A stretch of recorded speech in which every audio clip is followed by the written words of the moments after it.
সর্বপ্রশংসা সেই মহান রব্বুল আলামিনের জন্য,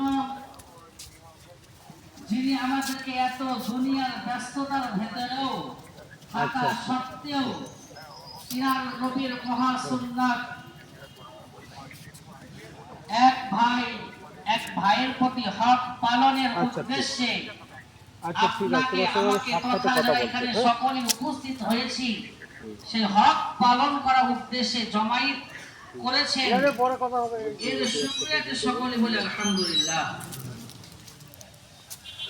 অতঃপর লক্ষ কোটি দরুদের নাজারানা বর্ষিত হোক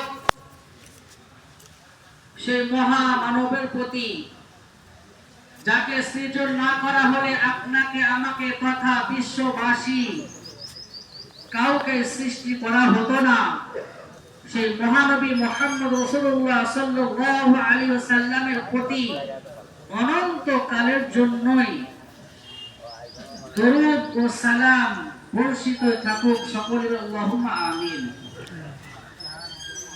আচ্ছা, টাইম যেটা দেওয়া হয়েছিল 11টা, আমার মনে হয় হয়ে গেছে। আসছি বললে হবে না, আগে আমার কথা শেষ করে দিতে হবে। টাইম ছিল 11টা। আচ্ছা, হুজুর যদি বক্তব্য দিতে গিয়ে 2 মিনিট দেরি করে, তখন সকালে কি করে? টাইম দিকে লক্ষ্য করা বড় বেহিসাব বেগায়রাত ইনসান, যার টাইমে কোনো যোগ্যতা নেই। হুজুর যদি ভুল করে, সেই ভুলটা সকলের সমাজে কি দাঁড়িয়ে যায়। যারা আপনারা আমাকে বলেছেন যে 2টি জানাজা এক শহীদ হবে 11টার সময়, সেই লাশ কেন এখন উপস্থিত হয়নি? উত্তর দিতে হবে আমাকে। আমি যদি রাস্তায় কোনো কারণে আটকে যেতাম, আমাকে কিন্তু 10 জনের জিজ্ঞেস, হুজুর কি ব্যাপার, টাইমের আপনার কোনো জ্ঞান নেই? আপনাদের টাইমের জ্ঞান আছে কি এটা বলতে হবে। আপনাদের ভুলটা ভুল নয়, আর হুজুরের ভুলটা ভুল।